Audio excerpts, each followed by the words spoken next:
In 1955, something began killing livestock in Puerto Rico. Goats were found drained of blood. No struggle, no tracks. Just two small puncture wounds. Farmers whispered a name that had never existed before. El Chupacabra. But here's where it gets strange. The original witnesses described something reptilian, spines down its back, glowing red eyes. Yet years later in Texas, the creature looked like a diseased coyote. So what happened? Did the chupacabra evolve? Did the story mutate? Or was something far darker being covered up? Join us tonight as we take a deep dive into the chupacabra with the Veritas Project.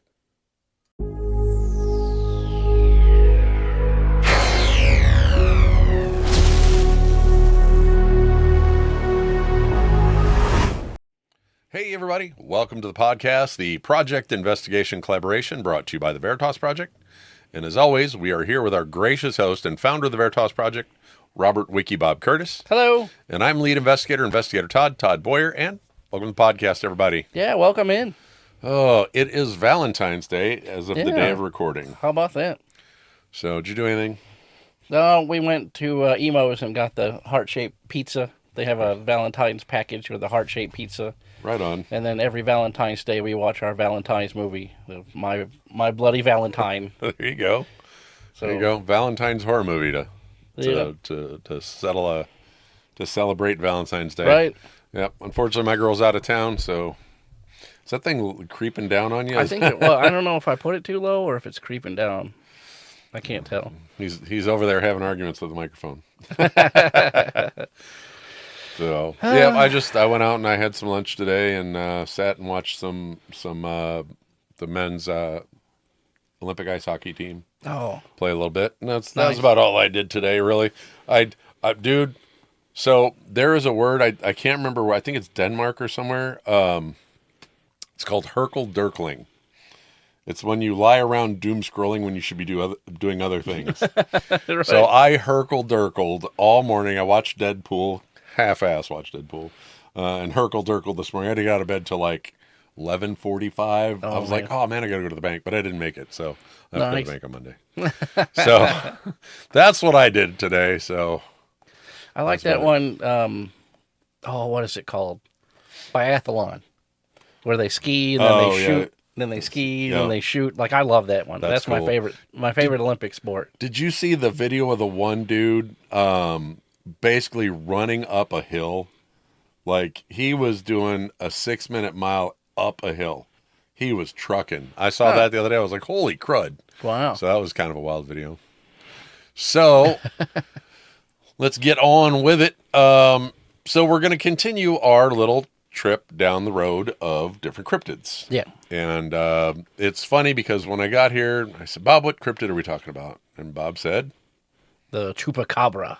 and it's funny because I was thinking Chupacabra too. Right. So it's funny that we both thought the same cryptid. You know, Yeah. I thought we would hit the big ones first, right. And you then, know, then kind and of then filter off. kind of get down into the what do you call it? Like the lesser known ones, you know, like the Flatwood Monster, the Beast of Bray Road, those kind of things, you know. The Slide Rock Bolter, The fringe ones, I guess. the Snellygoster.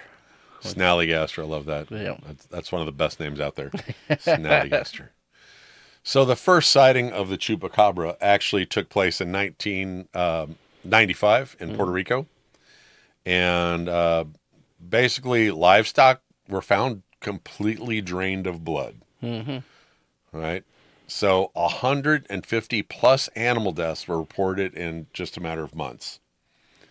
And the mayor organized hunts, media explosion across Latin America. This thing Right. just kind of went viral immediately. Yeah. And the descriptions of it are what really sets this one apart, because when it first started, when the first press releases came out, it was some sort of alien thing. Really? It had like a gray leathery skin. It had long spikes on its back. It was like Kind of reptilian, I think. yeah, too. like So, reptilian yeah. looking. And it was what was that movie that came out that same year? You know, where the lady is like Natasha Henstridge. She looks all pretty, and then she turns into the alien, and she's like, species. Oh, yeah. Yeah, it looked like the species monster, like in their descriptions. And I was kind of like, that's kind of convenient that that movie just came out, and then you're saying this thing looked like the thing that was in the movie. But I don't know how popular it was in South America at the Right. time. But it also said, some accounts are red eyes, some accounts are black eyes. Right. Some are green, some are gray. Yeah, sometimes it runs on all four legs. Sometimes it stands up on two legs. So sometimes it's really small, dog-like. Sometimes it's like the size of a small dude. So. What's funny is I just saw the new Predator movie. Have you seen that? The new one? It is on streaming service. Okay. And I watched it. I think it just came out yesterday, actually, or the day before. And I watched it, and if you look, there's a creature in there that could totally be Chupacabra-esque. Nice. Just saying. So go down and check that out. It's kind of funny. So the whole blood draining mystery. Yeah. I know that from reading a lot of the postmortem inspections, like what would be like the dog autopsy or the goat autopsy, the veterinarians vary wildly in their explanation of what happened to the blood. Because a lot of them will say that because the wound was on top, and when the animal was laying there, the blood pooled to the bottom of it. That's why there wasn't a lot of blood in the area. So that's kind of their working theory, is that there wasn't a whole lot of blood displaced, necessarily. It's not like when we see like cattle mutilations, right? Where the cow's laying there, and cows have gallons of blood, and there's none on the ground. A goat only has, X amount, smaller amount, yeah. Pints of blood, and there's not a whole lot there. But they're saying, complete exsanguination, nothing in there whatsoever. Right. There's always puncture wounds, or versus tears. Yeah. If this were like being mauled by another animal, you would definitely see like a wound, like a ripping wound, instead of 2, sometimes 3 puncture wounds, depends on which era you're talking about. Right. Originally they said 2, but then a lot of the veterinarian postmortem inspections say that there were 3 puncture wounds. So it's back and forth, whether it's myth or whether it's forensic reality. Yeah. You get some reports that some people say, oh, no, that's not real. And then other reports are like, well, yeah, this actually took place. So. Right. Yeah, us, I'll go and find the reports, and read the actual report from the veterinarian and see what he had to say, instead of like somebody told a guy who saw a thing on TikTok, like I like to actually read what the veterinarian said, you know what I mean, as opposed to what somebody told me the veterinarian said. Yeah, we go through a lot of that, seeing things on TikTok and then have to come on here and like explain it away. Right. So basically, obviously this caused mass hysteria. Oh yeah, I can imagine. Right? So they started doing hunting parties, and they did armed patrols at night.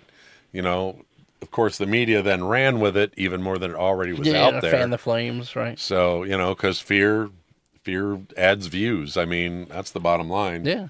So, of course, the reports multiplied rapidly, and social contagion, right?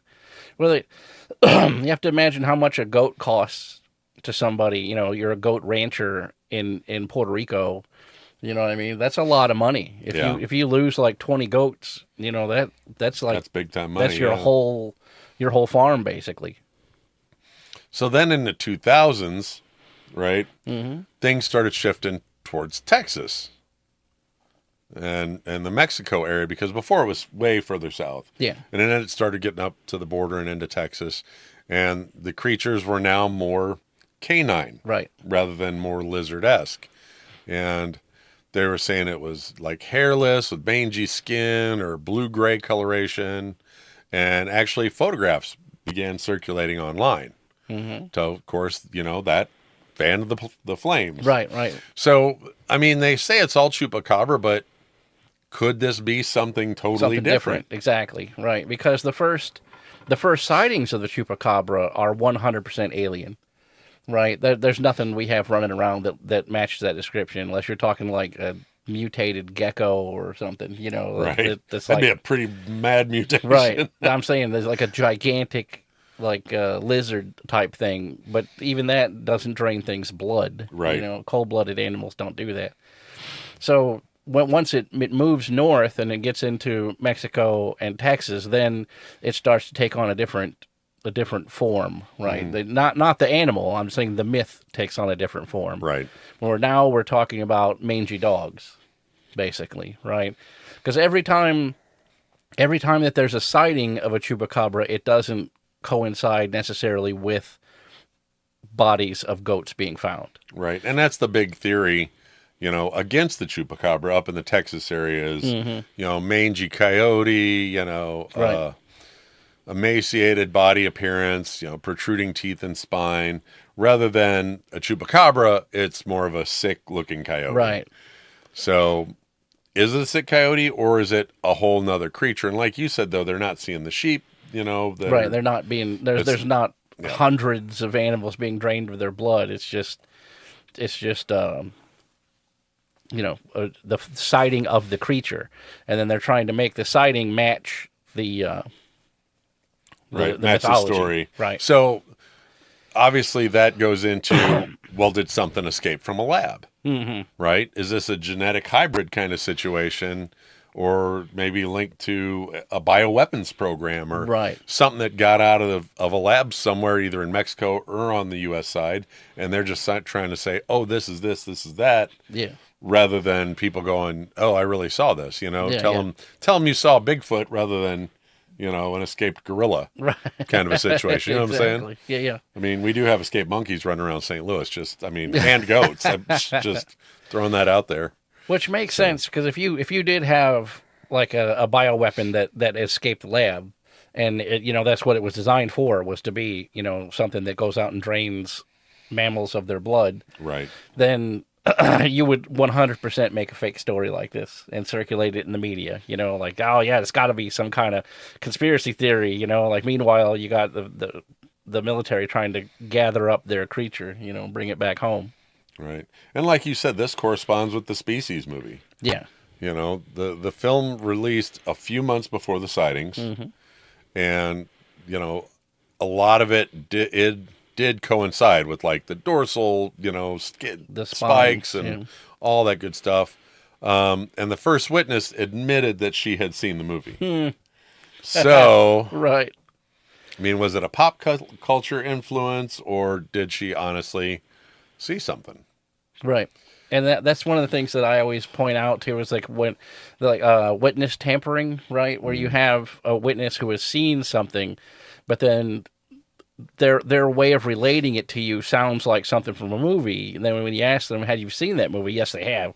Right. So then now you have to think, well, that person's obviously contaminated, Right. So then part of what, along the lines of what you were saying about, the ones down south were definitely more alien structure. Right. Well, Puerto Rico is like a hotbed for UFOs. Right. It is one of the hot spots of the world. It's proximity to the rainforest down there. Something could come out of the rainforest, because they're still discovering stuff in these rainforests. Oh yeah. Because they're so thick, we can't even get in there. Right. So, and of course then you've got livestock mutilation, which parallels with the chupacabra, in that manner. Of course then you got that alien predator kind of narrative going on. Right. And, is Chupacabra an extraterrestrial pet? Right. It's something that got away from the aliens on accident. Right. It's their cat. It's something they like to keep around. Right. Have you ever seen those videos where there's a lot of them on the social medias that are like, I think they're AI stories that AI narrates, and they talk about how the humans always make friends with all the crazy animals in the galaxy and stuff like that. They're kind of funny. Yeah. They're like, you brought a cat? And they're like, oh, whoa, wait a minute. And all the aliens are freaking out over the cat, because the cat's like a super predator that just chooses not to be a predator, kind of a thing. Yeah. So back in the 70s, right, is when you had all the livestock mutilations. Yes. And stuff like that. And those were claimed to be surgically precise and that kind of stuff. But the goats, along with that, the suction marks were precise. They weren't like slashes or whatever. Right. It wasn't like a big wound like the cattle mutilations are. So then you had, the missing organs on the cows and all that kind of stuff. And of course, the helicopters, the government helicopters. Now, and this all overlaps with the UFO aspect of the Chupacabra. Right. The alien. There is a subsect of people that think that cattle mutilations are being done by a different version of the MIBs. Really? So it's not necessarily that they're government people, that they're the MIB type alien that's looking like the government. Oh, gotcha. So they have the MIBs are always said to be driving like 90s police cars or old Cadillacs and things like that. Well, that's why they placed that. That's why they used the car that they used at the beginning of Men in Black. Mm-hmm. Because the Men in Black show up. Yep, nondescript old car. So it could be that they also can mimic a helicopter. Right. They can make like a UFO that looks like a helicopter. So they could sneak out into a field and go, nothing to see here, fellow human. Right? Right. That reminds me of the doctor, the alien, resident alien. Yeah. Called? Yeah. Right. He started the whole show. He was like that. Yeah. So, but of course, obviously these, the UFO and the cattle mutilation stories obviously spread across, Latin America. And then they started to get reports in Chile and Nicaragua. And, of course, culturally they adapted. Right. So it became like their niche. Yeah. Go-to cryptid, because like in America, you got your Bigfoot, the Mothman, the things that we like to talk about. And then in the South America, then they adapted the La Llorona and the Chupacabra as like their... Yeah, it's their thing. This is like our monster here. And the problem is, though, the shifting physical description. Mm-hmm. We're playing the devil's advocate here. But you're also talking, like we said earlier, the difference between Deep South Mexico and the United States. Right. This could be two totally different things just put under the same name. Yeah.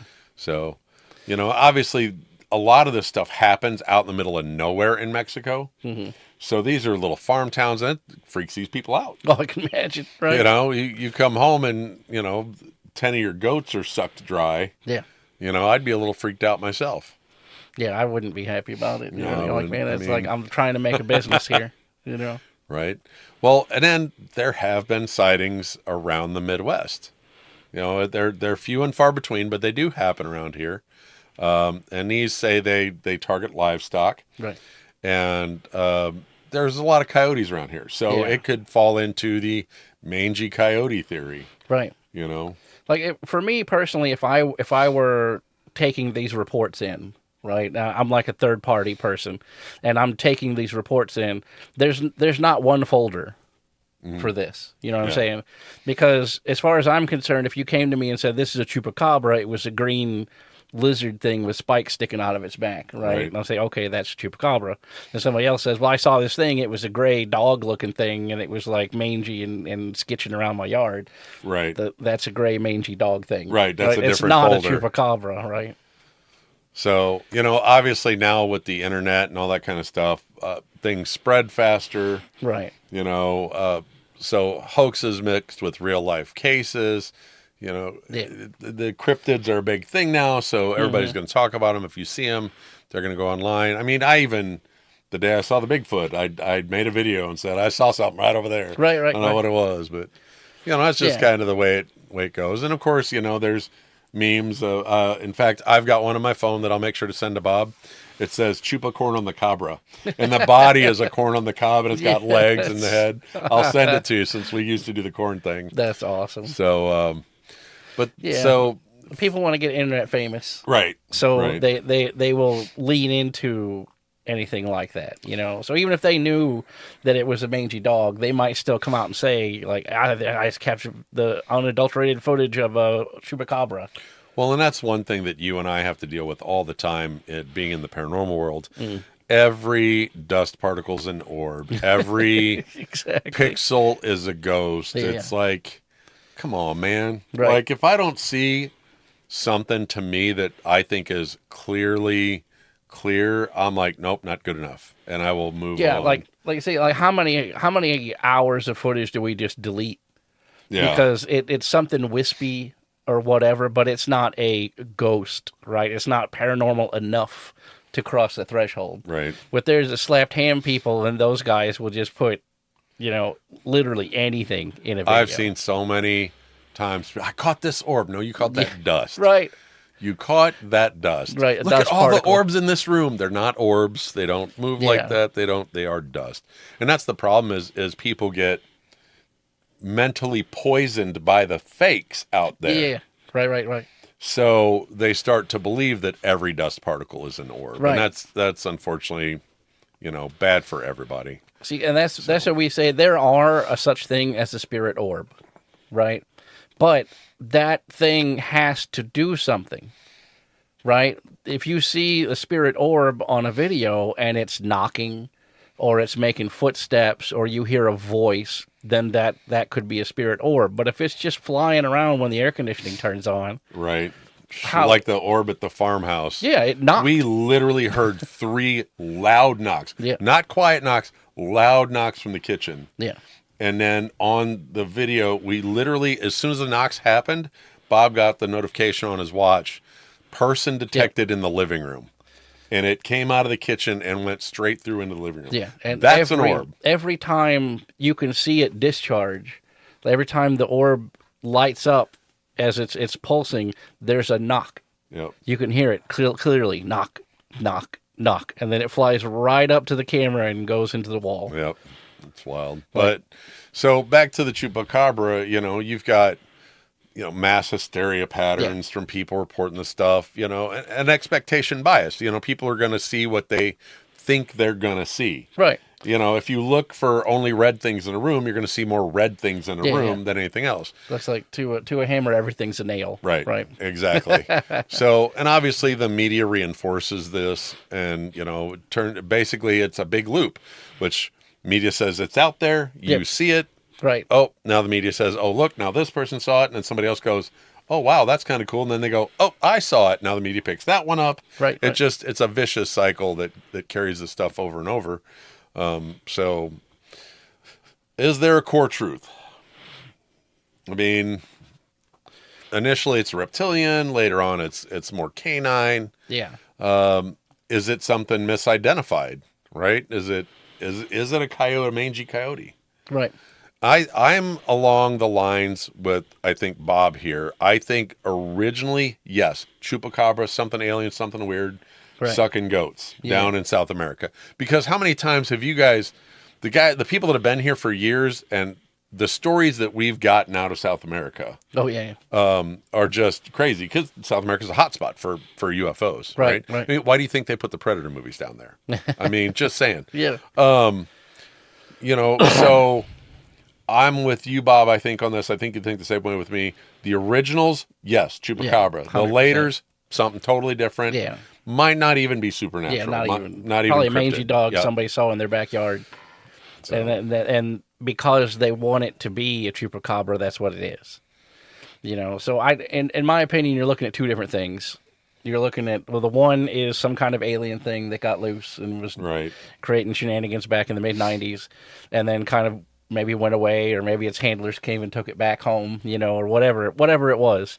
And then the other thing is dogs with mange, and then that is what's going on right now. Yep. If you see a dog with mange and you see them like at the end stage where they're all flaky and they have the vertebral spine sticking up, you're talking about bumps, not spikes, 6-inch spikes sticking out of its back. You know what I mean? And they're reported as bony spikes. So they're not fur covered, flesh covered spikes. They're like lizard bones sticking out of its back. Right. And I'm sure Bob will throw pictures of both sides in here just to prove the point that this is totally something different and totally not along the same lines. So thank you guys for joining us on the Chupacabra deep dive tonight. We appreciate you guys coming in. Don't forget our partnership with Dubby. And if you want 10% off, Bob's drinking his tonight. He's right always here. Drinking it. Yeah, it's good stuff, man. It is good, absolutely good stuff. I've been drinking Have some right now. I've been drinking the tiger's blood, kind of coconutty taste and good stuff. Use the word at checkout, whole truth, all one word, and get 10% off. Yeah. Come talk to us in the Discord. Go check us out in Discord. You want to send us a story, talk to us, go Discord. If you want to send us an email, shoot Bob an email. Tell us about your ghost story. TheRealVeritasProject@gmail.com. Yeah. Bob has changed the name on Instagram. Now we Yeah. are the_real_Veritas_project. Yes. So if you type in the Real Veritas Project, you will find it now on Instagram. Yep. Look for the green symbol, our green logo. or you see me sitting on the couch with my green shirt on. Yep, Either way. there you go. So the green logo, look for that. So now we're the Veritas Project on Insta, and we still, that one gate program one still is blowing up. going crazy. Last time I looked, and you sent it to me a few days ago, it was at like 220 some thousand, I think, It's views. like 280 with over when I looked at it. 6,000 likes. Yeah. That thing is still going crazy. It's like 300 something comments on Yeah. it. So last time I had, it was 357 with the one Yeah. you sent it to me the other day. Something like that. yeah, so go on Insta and check it out. There's a whole war going on in the comment section. So there's some people that think that the binaural beats is a hearing test somehow. And then Right. you have the other people that are like, no, it's not a hearing test. They were Right. asking us questions about things and showing us cards and everything. So it's a good time. If you're one of those people that likes to just troll around and read comments, that's a good comment section to check out. For real. You should pin that one to the top. So It is that way- pinned. Is it pinned? Yeah. Okay. Then, check out the Veritas Project on Facebook. You know? Yeah. Also, if you want to become a Patreon member, it does not cost a dime to become a Patreon member. Yep. And we will immortalize you in the credits of the podcast. If you become a $5 member, we will send you a postcard every month. And Bob and I sign them. Angie writes you a nice note, and she designs them all. And Yep. it's all previous thumbnails of the episodes. podcast, of the Right. episodes. So She tweaks it a little bit to make and it makes something it a different. cartoon, and turns it into a cartoon. So they're really cool. Maybe someday when we get famous, they'll be worth something, Right. right? You can look back and say, I collected all these, man. Right. Maybe like one of those where they grade it, they Yep. put it in the little lucite box. GSA 10, Yeah. Veritas Project, Right. June of 2025, postcard. That'd be hilarious. It would be hilarious. So I think that covers everything. Did I get everything? Oh, don't forget about the merch. Printify. Get on Printify, the Veritas Project on Printify. Yep. Grab some merch. There's about everything you can think of. And if there's something that you would like that you don't see on there, shoot Bob an email. Yep. And they will add it. I started doing Printify for my other stuff, and they have so much on there, man. Yeah, they do. Like Everything you can think of. Sweatpants, hats, engraved mugs. Yeah. Like, I mean, Christmas ornaments, candles. totes, I mean, everything you could keychain. think of. Yep. So thank you guys once again for joining us. We appreciate you coming hanging out with us on the TikToks that are in here. And doggone, derail my train of thought. That's all good. But thank you guys for your support once again. And Bob will be probably editing this tomorrow. It'll be out Monday. Yep. For you TikTok people, for you YouTube people, obviously you're watching us right now. So there you go. You missed out. You missed out. So once again, thank you everybody for joining us. And remember, Stay curious. and find the truth. And we'll catch you guys next time. Bye, everybody. See ya.